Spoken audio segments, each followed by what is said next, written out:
नमस्कार, आप सभी का स्वागत है फैक्ट वाणी एक में, जहां रहस्य बोलते हैं, इतिहास सांस लेता है और तथ्यों से उठता है पर्दा। ये है फैक्ट वाणी एक, रहस्य, धर्म, इतिहास और ज्ञान का संगम।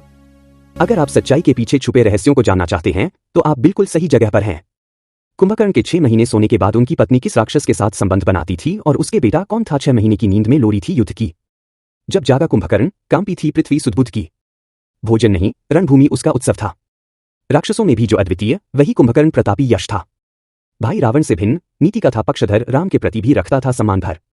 वो सोया नहीं था दुर्बलता से, वो सोया था ब्रह्मा के वर से, जो था उसकी शक्ति का हिस्सा। एक योद्धा जो दुश्मन का भी आदर करता था, यह कुंभकर्ण का सबसे बड़ा पुत्र माना जाता है। युद्ध के दौरान वह सीधे राम की वानर सेना पर टूट पड़ा।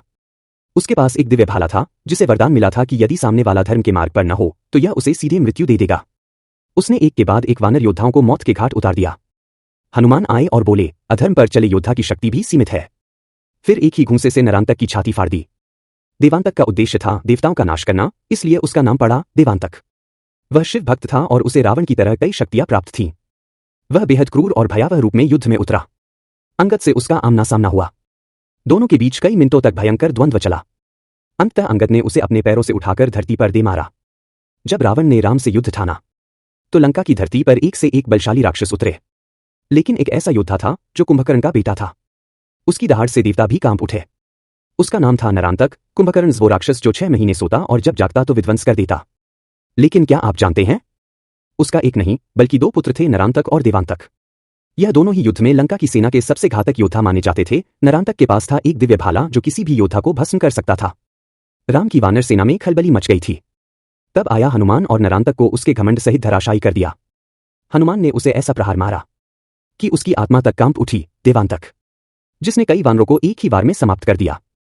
लेकिन फिर मैदान में उतरा बाली का पुत्र अंगद, और हुआ भयंकर द्वंद्व। अंत में अंगद ने उसे पैरों से ऐसा मारा कि वो वहीं ढेर हो गया। कुंभकर्ण के ये पुत्र राक्षस थे, लेकिन उनमें वीरता, शक्ति और युद्ध कौशल था।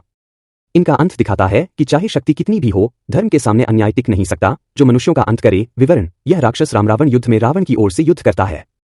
मृत्यु, इसकी मृत्यु हनुमान के हाथों होती है, जो देवताओं का अंत करे। विवरण, यह भी कुंभकर्ण का पुत्र बताया गया है। मृत्यु, इसकी मृत्यु अंगद, बाली पुत्र, के हाथों होती है। आपका साथ ही हमारी ताकत है।